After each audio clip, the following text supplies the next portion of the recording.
Üçüncü nokta, üslubundaki bedaat-ı harikadır. Evet, Kur'an'ın üslupları hem gariptir, hem bedidir, hem aciptir, hem muknidir. Hiçbir şeyi, hiçbir kimseyi taklit etmemiş. Hiç kimse de onu taklit edemiyor. Nasıl gelmiş, öyle o üsluplar taravetini, gençliğini, garabetini daima muhafaza etmiş ve ediyor. Ez cümle, bir kısım surelerin başlarında şifre misal, Elif Lam Mim, Elif Lam Ra, Taha, Yasin, Hamim, Ayn, Sin, Kaf gibi mukattaat hurufundaki üslubu bediyisi 5-6 lemma-i icazı tazammun ettiğini İşaret-ül İcaz'da yazmışız.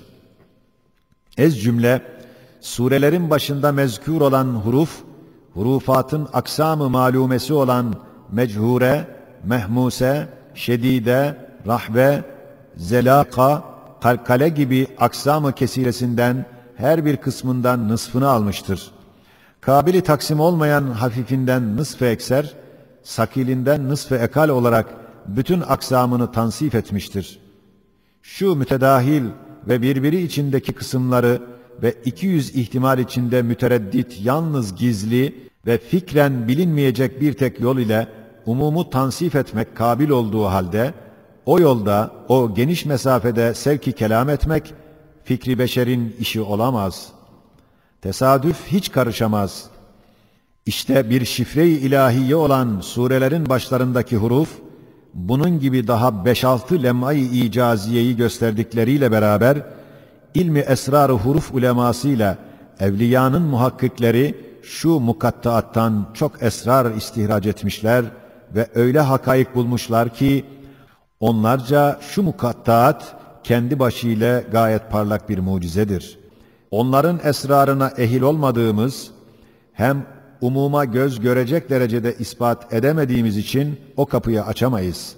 Yalnız İşaret-ül İcaz'da şunlara dair beyan olunan 5-6 lemay icaza havale etmekle iktifa ediyoruz. Şimdi esali-i Kur'aniye'ye sure itibariyle, maksat itibariyle, ayat ve kelam ve kelime itibariyle birer işaret edeceğiz.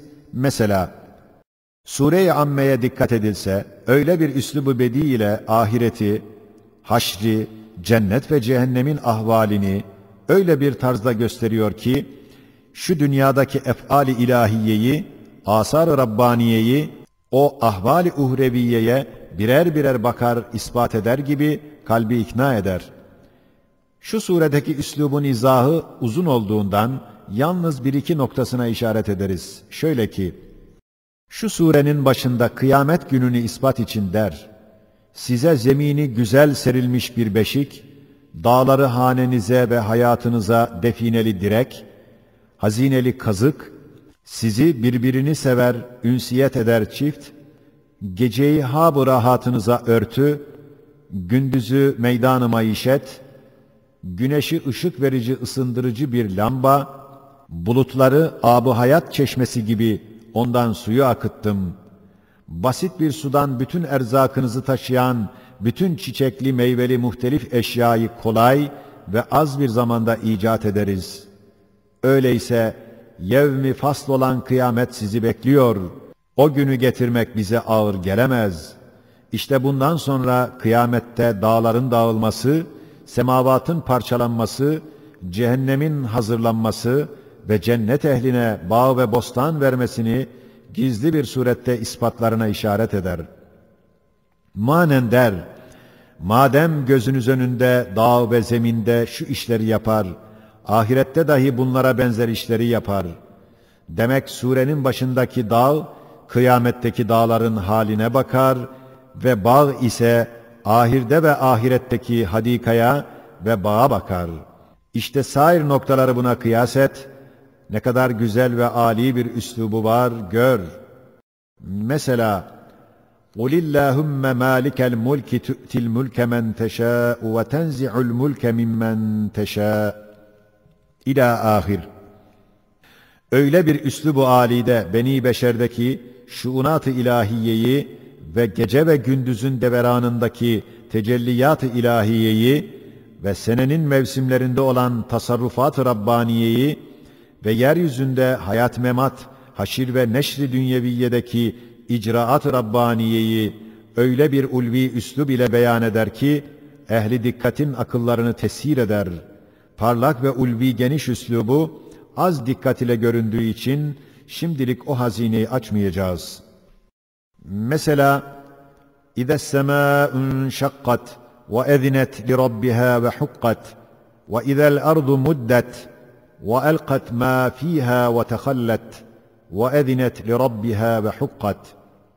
Gök ve zeminin Cenab-ı Hakk'ın emrine karşı derece-i inkiyat ve itaatlerini şöyle âli bir üslub ile beyan eder ki, nasıl bir kumandan-ı azam, mücahede ve manevra ve ahz-ı asker şubeleri gibi mücahedeye lazım işler için iki daireyi teşkil edip açmış, o mücahede, o muamele işi bittikten sonra o iki daireyi başka işlerde kullanmak ve tebdil ederek istimal etmek için o kumandan-ı azam o iki daireye müteveccih olur. O daireler her birisi hademeleri lisanıyla veya nutka gelip kendi lisanıyla der ki, ey kumandanım, bir parça mühlet ver ki eski işlerin ufak tefeklerini, pırtı mırtılarını temizleyip dışarı atayım, sonra teşrif ediniz. İşte atıp senin emrine hazır duruyoruz. Buyurun ne yaparsanız yapınız. Senin emrine münkadız. Senin yaptığın işler bütün hak, güzel, maslahattır. Öyle de semavat ve arz böyle iki daireyi teklif ve tecrübe ve imtihan için açılmıştır. Müddet bittikten sonra semavat ve arz daire-i teklife ait eşyayı emri ilahiyle bertaraf eder. Derler, ya Rabbena, buyurun ne için bizi istihdam edersen et, hakkımız sana itaattir, her yaptığın şeyde haktır. İşte cümlelerindeki üslubun haşmetine bak, dikkat et. Hem mesela, ya ardu ble'i mâeki ve ya semâ'u akli'i ve gîdal mâ'u ve kudiyel emr ve istevet alel cûdiy ve qîle bu'den lil kavmi'd-zâlimîn. İşte şu ayetin bahri belagatından bir katreye işaret için bir üslubunu bir temsil aynesinde göstereceğiz. Nasıl bir harbi umumide bir kumandan, zaferden sonra ateş eden bir ordusuna, ateş kes ve hücum eden diğer bir ordusuna dur der, emreder. O anda ateş kesilir, hücum durur. İş bitti, istila ettik, bayrağımız düşmanın merkezlerinde yüksek kalelerinin başında dikildi, esfel-ü safiline giden o edepsiz zalimler cezalarını buldular der. Aynen öyle de, padişah-ı bimisal, kavmi Nuh'un mahvı için semavat ve arza emir vermiş. Vazifelerini yaptıktan sonra ferman ediyor, ey arz, suyunu yut, ey sema, dur, işin bitti. Su çekildi, dağın başında memur-u ilahinin çadır vazifesini gören gemisi kuruldu, zalimler cezalarını buldular. İşte şu üslubun ulviyetine bak. Zemin ve gök iki muti asker gibi emir dinler, itaat ederler diyor. İşte şu üslub işaret eder ki, insanın isyanından kainat kızıyor, semavat ve arz hiddete geliyorlar ve şu işaretle der ki, yer ve gök iki muti asker gibi emirlerine bakan bir zata isyan edilmez, edilmemeli. Dehşetli bir zecri ifade eder. İşte tufan gibi bir hadise-i umumiyeyi bütün netayiciyle, hakaikiyle birkaç cümlede icazlı, cemalli, icmalli bir tarzda beyan eder. Şu denizin sair katrelerini şu katreye kıyas et. Şimdi kelimelerin penceresiyle gösterdiği üsluba bak. Mesela, وَالْقَمَرَ قَدَّرْنَاهُ مَنَازِلَ حَتَّى عَادَ كَالْعُرْجُونِ الْقَد۪يمِ deki kel-urcunil kadim kelimesine bak. Ne kadar latif bir üslubu gösteriyor. Şöyle ki, kamerin bir menzili var ki, Süreyya yıldızlarının dairesidir. Kameri, hilal vaktinde hurmanın eskimiş beyaz bir dalına teşbih eder. Şu teşbih ile semanın yeşil perdesi arkasında güya bir ağaç bulunuyor ki, beyaz, sivri, nurani bir dalı, perdeyi yırtıp başını çıkarıp, Süreyya o dalın bir salkımı gibi ve sair yıldızlar o gizli hilkat ağacının birer münevver meyvesi olarak, işitenin hayali olan gözüne göstermekle, medar-ı maişetlerinin en mühimmi hurma ağacı olan sahranişinlerin nazarında ne kadar münasip, güzel, latif, ulvi bir üslubu ifade olduğunu zevkin varsa anlarsın. Mesela 19. sözün ahirinde ispat edildiği gibi وَالشَّمْسُ تَجْرِي لِمُسْتَقَرٍ لَهَا"deki tecri kelimesi şöyle bir üslubu âliye pencere açar. Şöyle ki, tecri lafzıyla yani güneş döner tabiriyle kış ve yaz, gece ve gündüzün deveranındaki muntazam tasarrufat-ı kudret-i ilahiyeyi ihtar ile sani'in azametini ifham eder ve o mevsimlerin sayfelerinde kalemi kudretin yazdığı mektubat-ı samedaniyeye nazarı çevirir. Halik-i Zülcelal'in hikmetini ilam eder.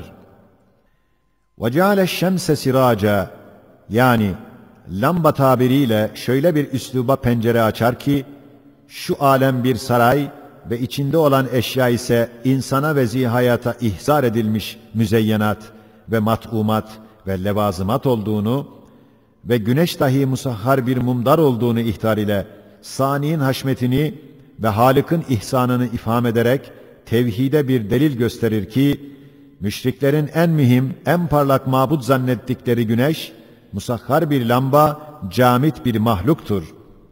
Demek siraç tabirinde Halık'ın azamet-i rububiyetindeki rahmetini ihtar eder, rahmetin vüs'atindeki ihsanını ifham eder ve o ifhamda saltanatının haşmetindeki keremini ihsas eder ve bu ihsasta vahdaniyeti ilam eder ve manen der: camit bir sırac-ı musahhar hiçbir cihette ibadete layık olamaz. Hem cereyan-ı tecri tabirinde gece gündüzün, kış ve yazın dönmelerindeki tasarrufat-ı muntazama-i acibeyi ihtar eder ve o ihtarda rububiyetinde münferit bir sani'in azameti kudretini ifham eder. Demek şems ve kamer noktalarından beşerin zihnini gece ve gündüz, kış ve yaz sayfelerine çevirir ve o sayfelerde yazılan hadisatın satırlarına nazar-ı dikkati celbeder. Evet, Kur'an güneşten, güneş için bahsetmiyor. Belki onu ışıklandıran zat için bahsediyor. Hem güneşin insana lüzumsuz olan mahiyetinden bahsetmiyor. Belki güneşin vazifesinden bahsediyor ki, sanat-ı Rabbaniye'nin intizamına bir zemberek ve hilkat-ı Rabbaniye'nin nizamına bir merkez, hem Nakkaş-ı Ezeli'nin gece gündüz ipleriyle dokuduğu eşyadaki sanat-ı Rabbaniye'nin insicamına bir mekik vazifesini yapıyor. Daha sair kelimat-ı Kur'aniyeyi bunlara kıyas edebilirsin.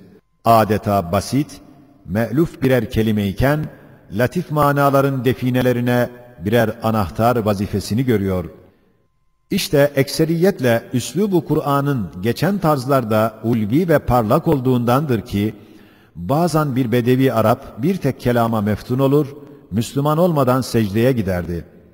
Bir bedevi, "Fesda' bima tu'mer" kelamını işittiği anda secdeye gitti. Ona dediler, "Müslüman mı oldun?" "Yok" dedi, "Ben şu kelamın belagatına secde ediyorum."